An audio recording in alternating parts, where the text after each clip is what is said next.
नमस्कार।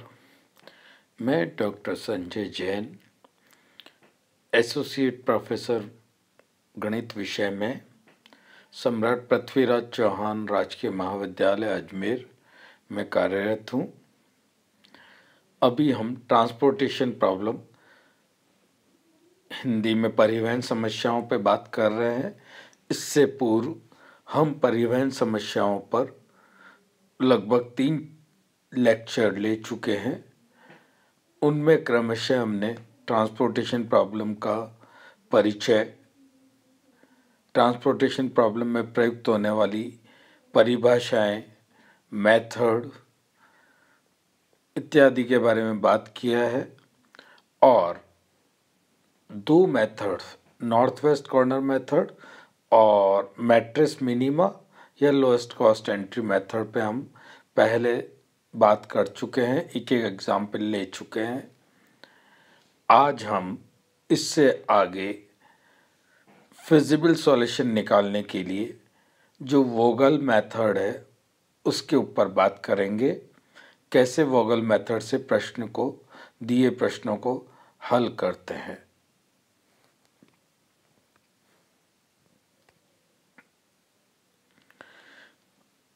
अभी हमने 3 मेथड टोटल फिजिबल सॉल्यूशन निकालने के लिए बताए थे, जिनमें 2 पे हम बात कर चुके हैं। आज हम तीसरा मेथड वोगल अप्रॉक्सीमेशन मेथड काम में ले रहे हैं। ये मेथड पूर्व में पढ़े हुए दोनों मेथड से बेटर रिजल्ट देता है। इसलिए जब तक हमें परीक्षा में ना कहा जाए पूर्व वाले दोनों मेथड से सॉल्व करने के लिए, तो बाय डिफ़ॉल्ट हमेशा हम वोगल अप्रॉक्सीमेशन मेथड को ही प्रयोग करेंगे सॉल्व करने में, ताकि अगर ऑप्टिमल सॉल्यूशन भी निकालना हो तो फिजिबल अच्छा होगा तो ऑप्टिमल भी जल्दी निकल के आएगा, ज़्यादा कैलकुलेशन नहीं करनी पड़ेगी। दूसरा वोगल हम क्यों काम में लेते हैं, क्योंकि जैसा हमने देखा कि पूर्व के दोनों methods, north west corner method या मैट्रिक्स मिनिमा मेथड, दोनों में ये ड्रॉबैक था कि कई बार कम लागत वाली सेल जो है वो अलॉट होने से रह जाती थी और उस वजह से जो हमारा ऑप्टिमाइज डिसीजन था या ऑब्जेक्ट था मिनिमाइज का, वो संतुष्ट नहीं हो पाता था।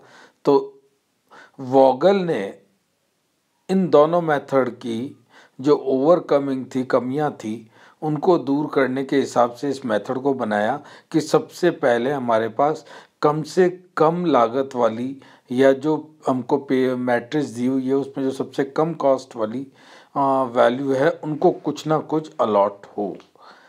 इस दृष्टि को ध्यान में रख के वोगल मेथड बनाया गया हुआ है, इसीलिए यह अच्छा आंसर इनसे देता है। अभी तक हमने देखा था कि हमने 2 मेथड पढ़े हैं,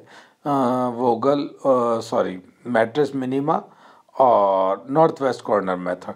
दोनों पे हमने एक प्रश्न सॉल्व किया था उसी मेथड से। आज हम उसी क्वेश्चन को वोगल से सॉल्व करने के लिए ले रहे हैं। हमारे पास 4 ओरिजिन है, 3 डेस्टिनेशन है, टेबल का वैल्यू दिया हुआ रेट का और अवेलेबल यूनिट और डिमांड दोनों का सम 34 है। इसका मतलब ये बैलेंस ट्रांसपोर्टेशन प्रॉब्लम है।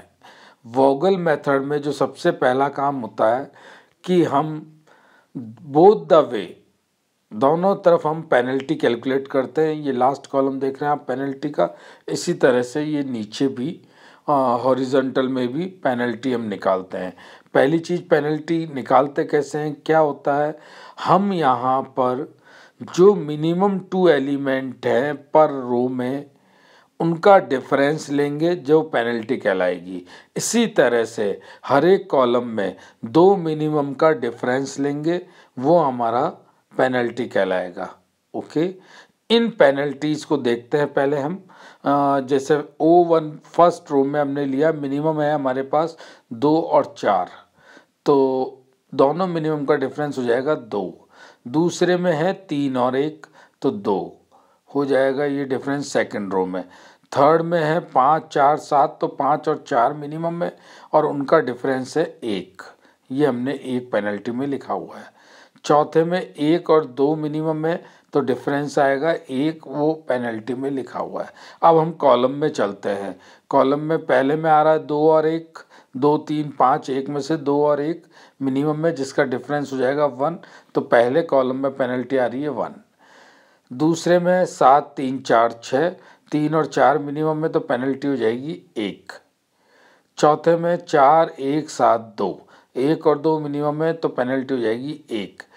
इस तरह से सारी पेनल्टी निकालने के बाद जो पेनल्टी हमारे पास आ रही है 2 2 1 1, रो वाइज और कॉलम वाइज आ रही है 1 1 1। ओके, सबसे पहला काम जो हमारा होता है कि जो मैक्सिमम पेनल्टी है, ओके, वहाँ से हम एंटर होंगे। यहाँ पे आप एक चीज़ देख रहे हैं कि मैक्सिमम पेनल्टी 2 और 2 दो जगह दिख रही है। दो जगह कहाँ दिख रही है? पहली रो में भी और दूसरी रो में भी 2 2 दिख रही है, बाकी सब 1 1 है। एच पर क्वेश्चन, आप किसी भी 2 से एंटर हो सकते हैं, ठीक है, तो वहाँ से एंटर हो सकते हैं, ठीक है। यहाँ हमारा ये कहना है पहले उस मैक्सिमम पेनल्टी से एंटर होइए आप जिसमें मिनिमम एलिमेंट पहले पकड़ में आ रहा है और आप आसानी से अलॉट कर सकते हो, क्योंकि हमारा मेन ऑब्जेक्टिव यही था कि मिनिमम को देना। यहाँ इस पर्टिकुलर क्वेश्चन में 2 से एंटर हो रहे हैं, ये इधर एरो लगा हुआ है एक, आप देखेंगे इस 2 से एरो से एंटर होंगे आप, तो हम देख रहे हैं कि 2 7 4, 2 7 4 में से 2 सबसे मिनिमम है। 2 मिनिमम है, तो हम पहले 2 को अलॉट कर रहे हैं। 2 को अलॉट करने का तरीका वही है, अवेलेबल डिमांड कितनी है 5, और सॉरी अवेलेबिलिटी यूनिट है 5 और डिमांड है 7। 5 और 7 में से मिनिमम क्या है?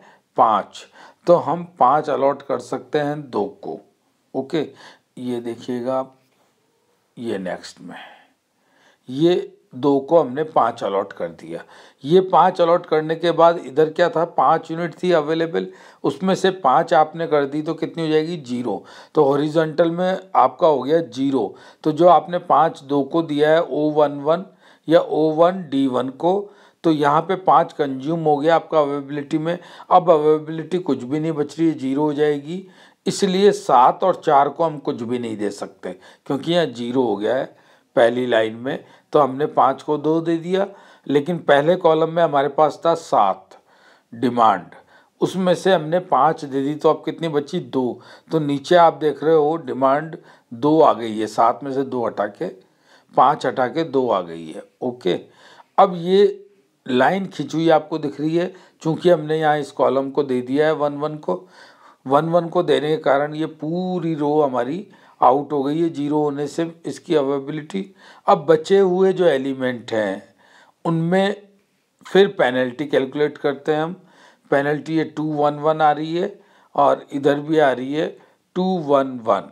ओके, 2 जगह आ रहा है। ओके, तो हम किसी भी 2 से एंटर हो सकते हैं एच पर क्वेश्चन, पर हमें देखना वो 2 चाहिए जिसमें हम मिनिमम को मैक्सिमम अलॉट कर सकें। तो यहाँ पे हम इस सेकंड रो के 2 से एंटर हुए, ताकि ये जो मिनिमम वैल्यू थी 1, इसको हम ज़्यादा से ज़्यादा अलॉट कर सकें।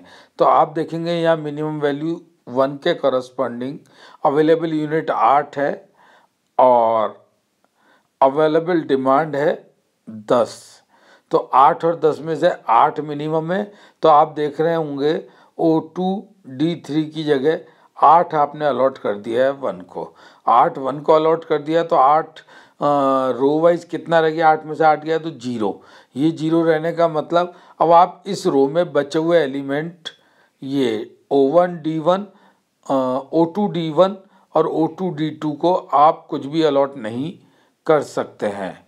इसलिए आप यहाँ पे केवल O2D3 को 8 कर दिया हमने सेलेक्ट, और ये भी 8 इधर करने के बाद नीचे आपके पास कितने थे यहाँ पे, उसमें से 8 घटा के अब अवेलेबिलिटी आपके पास रह जाएगी 10। ओके, अब ये अलॉटमेंट 2 बार करके फिर हम जो रो से कवर हो रहे हैं उनको करके बचे हुए में मिनिमम एलिमेंट कौन सा है उससे एंटर होंगे। इस तरह से इनमें एंटर होके आप एक एक मिनिमम को अलॉट करते जाएंगे, जैसे पहले मेथड में कर रहे थे। अवेलेबिलिटी और डिमांड में जो मिनिमम होगा उसको सेलेक्ट करके अलॉट करेंगे। चूंकि प्रॉब्लम बैलेंस की है इसलिए सबको बराबर लास्ट फाइनली अलॉट हो जाएगा। इस पेनल्टी को फिर निकालोगे आप, अगली टेबल में आप फिर पेनल्टी कैलकुलेट करोगे और पेनल्टी कैलकुलेट करके आप अलॉटमेंट का वो देखेंगे क्या हमारे अलॉटमेंट पूरे हो गए क्या। अगर हो गए हैं तो क्या वो m+n-1 के बराबर उससे कम है या ज़्यादा है। यहाँ पे इस तरह से चलते हुए फिर हमने अलॉटमेंट तीसरी बार फिर किया, 2 को कर लिया, 1 को कर लिया और अब हमने ये बचे हुओं को दिया। यहाँ आप देख रहे हैं पहले कॉलम में 2, दूसरे कॉलम में 2, तीसरे कॉलम में 2 को अलॉटमेंट हुआ। रो वाइज देखें तो आप पहली रो में 1 को हुआ है, दूसरी रो में 1 को हुआ है, तीसरी रो में 1 को हुआ है और चौथी रो में तीनों को अलॉटमेंट हो गया है। और हमारा जो ऑब्जेक्ट होता है मिनिमम CIJ XIJ, तो यहाँ पे हम 5 × 2 CIJ XIJ की वैल्यू यही है 1 1 के लिए।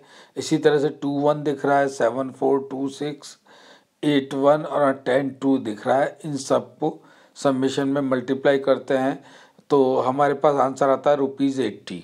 जो बहुत इम्पॉर्टेंट बात है वो ये है कि इसी क्वेश्चन को जब हमने नॉर्थ वेस्ट कॉर्नर मेथड से सॉल्व किया तो हमारा आंसर आ रहा था 102, जो कि थोड़ा ज़्यादा है।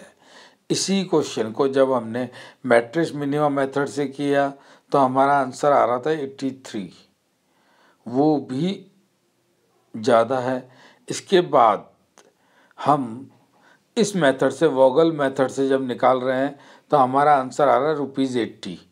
तो यहाँ पे 102 सबसे बेकार आंसर था, फिर 83 मैट्रिक्स मिनिमम से निकाला आपने, वो भी थोड़ा अच्छा नहीं है, और फिर आप वोगल से निकाला अप्रोक्सीमेट मेथड दैट इज़ 80।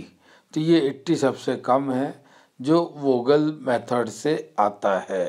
तो ये वोगल मेथड के क्वेश्चन दिए हों तो पेनल्टी का काम करना होता है हमको, एक पेनल्टी का काम करके आपको अलॉटमेंट करने होते हैं और वापस उन पेनल्टीज़ पे जो अलॉटमेंट हुए हैं उनको उसी अकॉर्डिंग जहाँ 0 हो जाता है उस रो में या उस कॉलम में आप और दूसरा अलॉट नहीं कर पाएंगे, मैक्सिमम अलॉट अगर आप कर चुके हैं तो। पर यहाँ पे आप देख रहे हैं 102 के कंपैरिजन में 80, यानी कि 100 रुपये पे लगभग 22 रुपये का फ़र्क या मार्जिन आप या फ़ायदा करके आप दे रहे हो। तो ये एक बहुत अच्छा संकेत है। हम इस तरीके की प्रॉब्लमें ले लेके और जिसको जहाँ प्रॉब्लम आ रही है हम उनको कंसल्टेंसी या कुछ दे के आप समझा सकते हो कि ऐसे बिजनेस करेंगे तो आपको फ़ायदा रहेगा। तो ये वोगल मेथड आज हमने शुरू किया था, उसको बारे में बताया है। आज के लिए इतना ही, कल हम इससे आगे बात करेंगे। Thank you.